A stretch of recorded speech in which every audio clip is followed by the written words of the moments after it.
comme message, c'est oser parler de vous. C'est vraiment ça. Oser parler de vous, oser parler de ce que vous faites. Commencez par prendre quelque chose de neutre, briser la glace avec ça, échanger là-dessus. Et ensuite, intéressez-vous à la personne, posez quelques questions pour vous intéresser et ensuite montrer des points communs entre vous et la personne.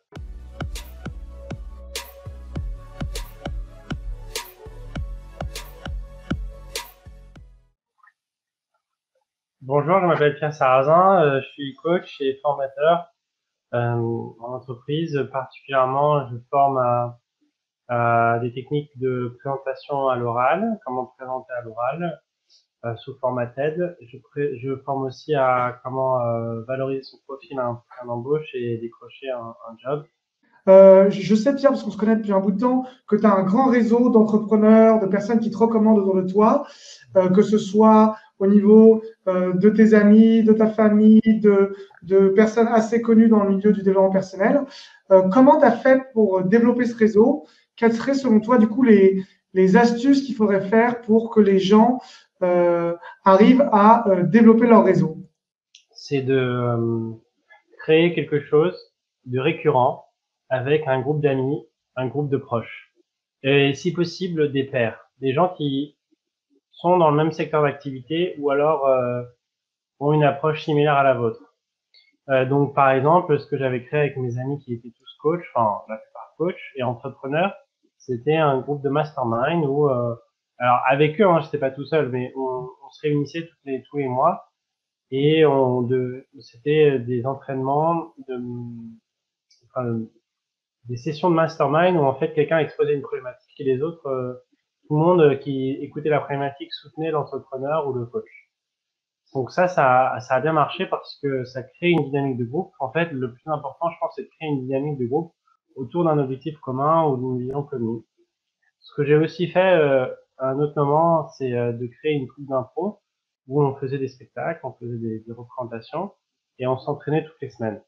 Et en fait, avoir un lieu où l'idéal, c'est d'avoir le même lieu, le même créneau horaire toutes les semaines ou toutes les 2 semaines ou tous les mois où les gens d'une communauté peuvent se réunir. Et en fait, ça crée une communauté et ça fait que les gens entre eux se soutiennent et vont se filer des tuyaux ou vont développer leur réseau. Ça, c'est une chose à faire. Une autre chose à faire, c'est de chercher à apporter de la valeur aux gens autour de vous. Donc, ça veut dire les écouter. Ça dépend comment vous pouvez apporter de la valeur. Chaque problématique est différente, chaque personne est différente. Mais je dirais, les écouter quand ils en ont besoin, leur donner des conseils pertinents, leur fournir parfois donner accès à quelque chose dont ils ont besoin, comme un livre ou enfin, accès à un séminaire ou un objet, enfin ça dépend des gens, et de s'intéresser à ce que les gens vivent et comment je peux les aider. Ça, je dirais, ça c'est aussi important. C'est en fait, plus vous aidez des gens. J'ai remarqué aussi que particulièrement, il y a des gens qui te recommandent. Souvent, j'ai remarqué que quand on voit comment ton business évolue, il y a très souvent des gens qui vont t'inviter à travailler pour eux en tant que formateur, à aller travailler avec eux aussi des fois. Comment tu expliquerais du coup le fait que bah, moi, je vois moi ou d'autres personnes, on n'est peut-être pas toujours dans ce truc autant de se faire recommander ou être invité à travailler avec. Comment tu expliquerais du coup que toi, finalement, tu es cette facilité à te faire inviter ou à te faire recommander? Je les aide à un moment dans leur vie et ils se sentent un peu redevables. Ça peut être aussi ça peut arriver ça. Je pense que je suis moins dans la promotion de moi-même et plus dans l'empathie et l'aide et du coup ça encourage à ce que les gens me recommandent. Bah, je pense le plus important c'est identifier dans quel endroit, dans quel univers vont tes clients. Donc il faut identifier qui sont ces clients. On appelle ça créer un avatar dans le monde du marketing. Ça veut dire identifier un client type, quel âge il a, quel âge elle a, quelle est sa catégorie socio-professionnelle, où est-ce qu'elle passe son temps, sur quel réseau social ou dans quel lieu. Et ensuite, une fois qu'on a identifié ça, on va dans ces lieux-là.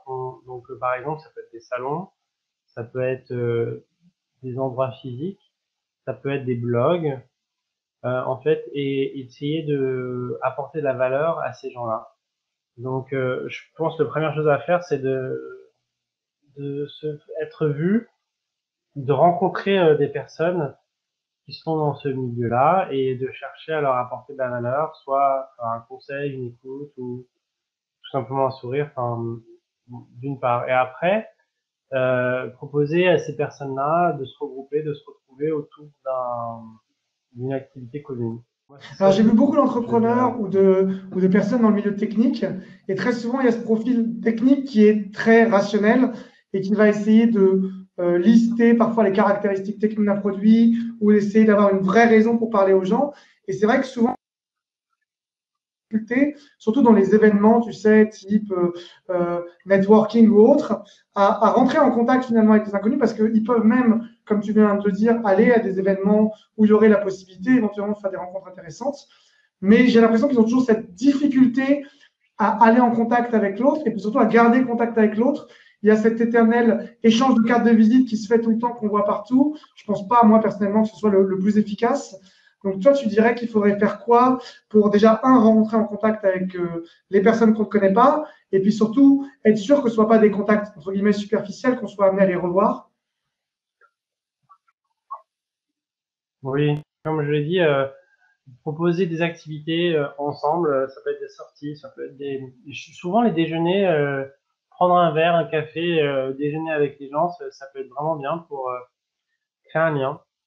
Ou alors proposer une activité commune où les gens vont avoir un intérêt, ça peut être une sortie, ça peut être une conférence.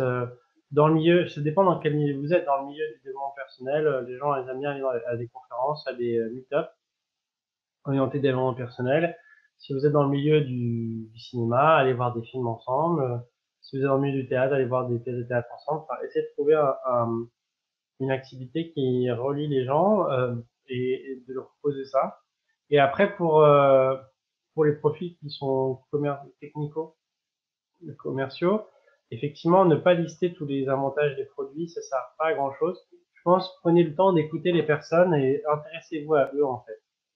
Ça, c'est un truc qui est très important. Intéressez-vous à qui vous avez en face de vous. Quelles sont ses difficultés, quelles sont ses envies, ses rêves, ses priorités. Et ensuite, une fois que vous savez ça, vous pouvez plus facilement leur proposer de l'aide. Et alors, qu'est-ce que c'est proposer de l'aide? Il y a par exemple un truc qu'on peut toujours faire, qui est facile, c'est de mettre en contact. Alors toi, Raphaël, par exemple, qui est coach en communication, si je vois quelqu'un qui est timide, qui ne sait pas très bien parler, un manque de confiance en lui, eh bien, je vais le proposer, je vais le mettre en contact avec toi. C'est ça, hein, c'est identifier les points de croisement entre les gens. Une personne sait faire quelque chose, une personne a besoin de cette chose, les met en contact. Ça apporte de la valeur et c'est super facile. Si moi je suis formateur, bah toi tu es formateur après, je peux te proposer de me mettre en contact avec un organisme de formation et vice versa. Mais alors, du coup, si on reste dans la partie technique, est-ce que vous osez, dans le domaine, par exemple, de l'automobile, du transport, de l'aérodynamique ou par exemple de tout ce qui est bâtiment, quels seraient finalement les moyens d'échange ou de valeur, selon toi, qu'on pourrait proposer dans ces milieux-là? Est-ce que ce serait d'aller dans des salons sur l'automobile? Est-ce que ce serait, enfin, comment? Oui, bah je connais pas très bien ces milieux, mais comment on peut apporter de la valeur dans ces milieux? Je suppose, c'est d'aller effectivement aller à des salons, lire des revues spécialisées, regarder dans des blogs spécialisés, et aller rencontrer des personnes qui sont dans ce milieu, qui sont spécialisées, enfin, qui sont techniquement avancées. Quelque chose qui marche bien aussi, c'est de dire, écoutez, voilà, je suis un étudiant ou je suis un fan de vous, d'une personne. Est-ce que j'aimerais, si vous voulez bien prendre quelques temps juste pour parler avec vous, une demi-heure, une heure autour d'un café, je vous invite et j'aimerais m'intéresser à vous. Ça marche pas mal aussi pour créer des liens. Quand vous êtes dans une démarche à vouloir vous intéresser à l'autre, bah souvent pas toujours. Hein. C'est pas une garantie, mais souvent les personnes ont envie d'être écoutées ou de parler d'eux. Donc, parler des autres, c'est ça que je ferais. Dans un lieu que vous ne connaissez pas, observez un peu ce qui se passe, et puis prenez un prétexte de l'environnement pour échanger là-dessus. Si par exemple vous êtes à une conférence, ah bah comment vous avez trouvé l'intervenant, vous venez souvent ici, qu'est-ce qui est pour vous dans cette conférence, qu'est-ce qui vous a le plus marqué, ça m'intéresse. Commencez à parler de ça, quelque chose d'extérieur à vous, qui est commun à tout le monde. Je pense que ça marche bien. Et ensuite, je comprends la gêne de parler de soi, de se mettre en valeur. Si vous avez du mal à faire ça, intéressez-vous aux autres et posez des questions sur eux.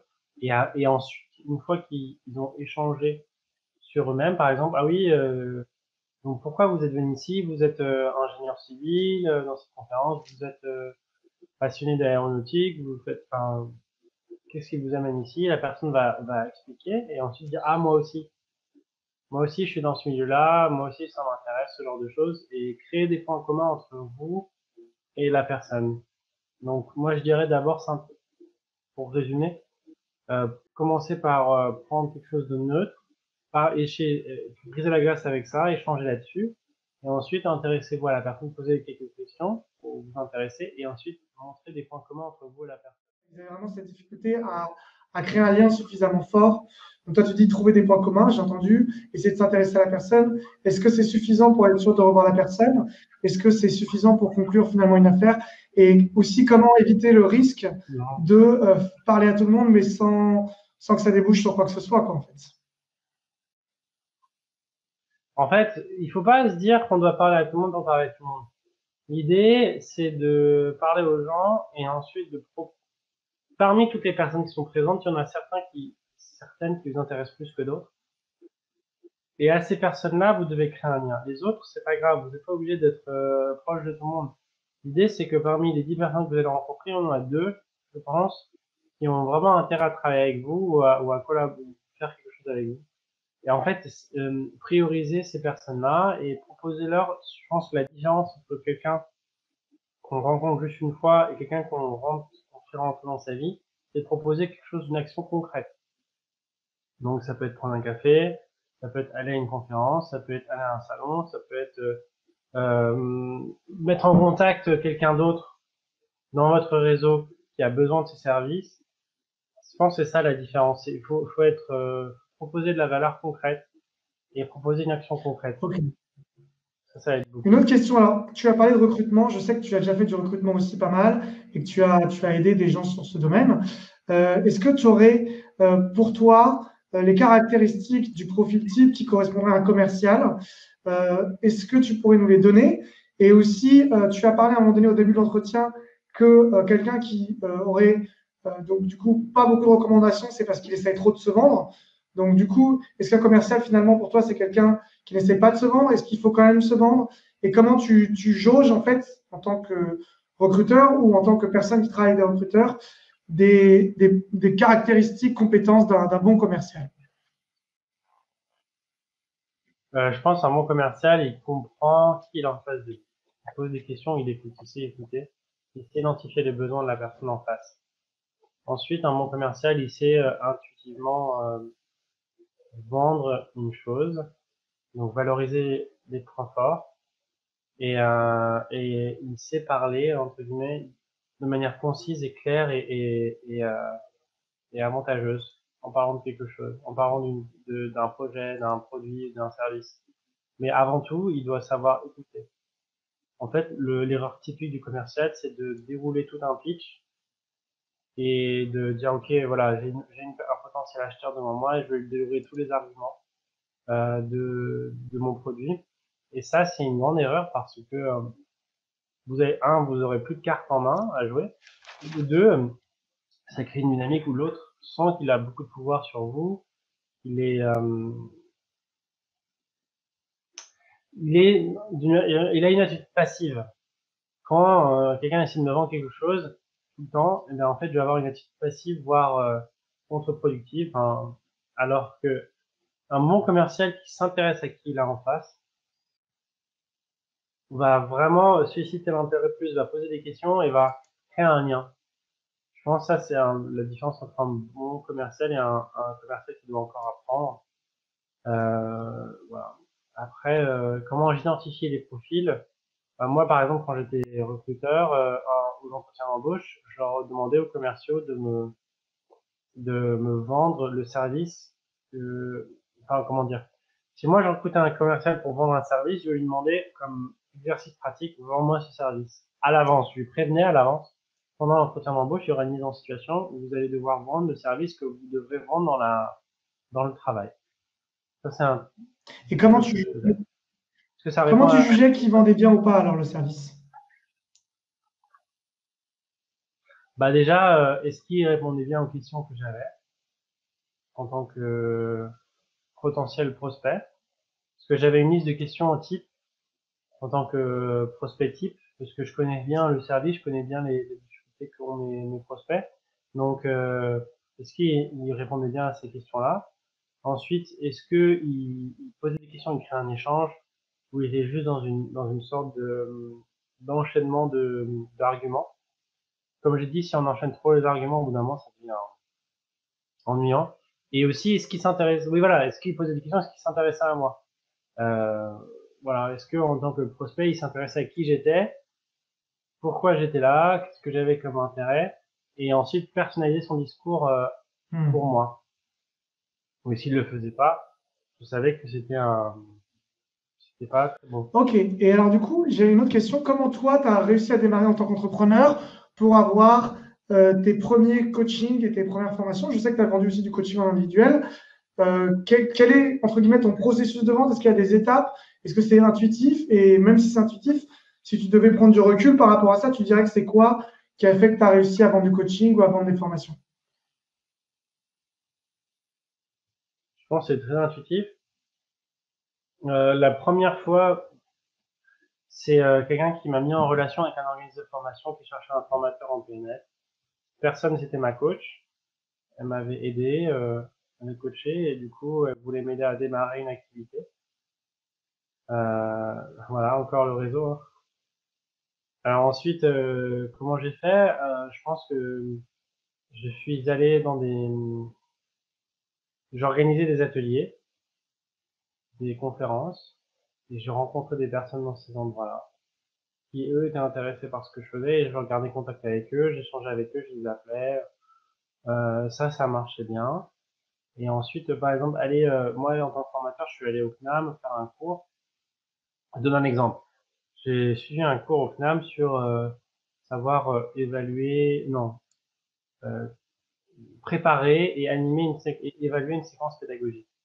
Lors de ce cours au CNAM, j'ai rencontré une femme qui s'appelle Céline, qui elle était formatrice également, et on a décidé de faire un atelier ensemble une après-midi sur comment avoir du charisme. J'ai invité des personnes, elle a invité des personnes. Suite à ça, j'ai rencontré une autre personne qui est restée amie à moi plus tard.